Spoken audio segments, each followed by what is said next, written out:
બાબુ કૃતિન પ્રવીણભાઈ પીપલિયા.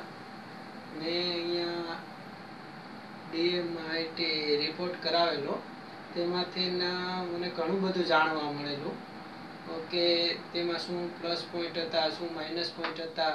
એ DMIT રિપોર્ટમાંથી ઘણું બધું એમ કે મારા બાબાને મારે કયા ફિલ્ડમાં મોકલવો જોઈએ, તેના શું માઇનસ પોઈન્ટ છે, શું પ્લસ પોઈન્ટ છે. દાખલા તરીકે કે તેમને વધારે સ્પોર્ટમાં ઇન્ટરેસ્ટ છે તો મેં આ DMIT રિપોર્ટ કરાવ્યો, એમાંથી મને ઘણું બધું જાણવા મળ્યું કે ભાઈ એ જરૂરી છે, એટલે એને જે ઇન્ટરેસ્ટ છે એ વધારે મને એમાં તે મોકલો તો સારી વાત છે. એમ એને એ કરાવવા જેવું છે. એમ એને કયા ફિલ્ડમાં જવાનું છે એ આ ટેસ્ટ દ્વારા જાણી શકાય. એમ કે હવે આને આ ફિલ્ડમાં રસ રુચિ રહે એ પ્રમાણે આપણે ઘરે વાતાવરણ અનુકૂળ કરવાનું, એની સાથે એ રીતે વર્તન કરવાનું. એમ અમુક એના પ્લસ પોઈન્ટ હોય, અમુક માઇનસ પોઈન્ટ હોય. માઇનસ પોઈન્ટ હોય તો એને કઈ રીતે પ્લસ પોઈન્ટમાં ફેરવવા, એ પ્રોત્સાહન કઈ રીતે આપવું, એ બધું અમને અહીંયા આવીને જાણવા મળ્યું છે. અમને ખૂબ એટલે ખૂબ જ સરસ લાગ્યો છે આ પ્રોગ્રામ. અને પેલા એમ થતું હતું કે ટાઈમ નથી, પણ આ ટાઈમ કાઢીને અહીંયા આવ્યા તો ખ્યાલ ના આવ્યો કેમ 2-2.5 કલાક જતી રહી.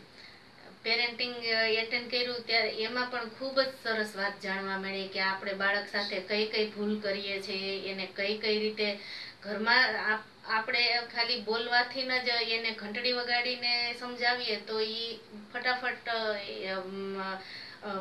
એક્સેપ્ટ કરી લે છે. અને આપણે કરંટ આપીને જ્યારે કહીને તો એ ગુસ્સામાં એ માને નહીં એવું બને. એ બધું અહીંયા સરસ રીતે જાણવા મળ્યું. બાળકને કઈ રીતે હેન્ડલ કરવો, શું કરવો એ બાળકમાં બી ઘણો ચેન્જિંગ આવ્યું છે.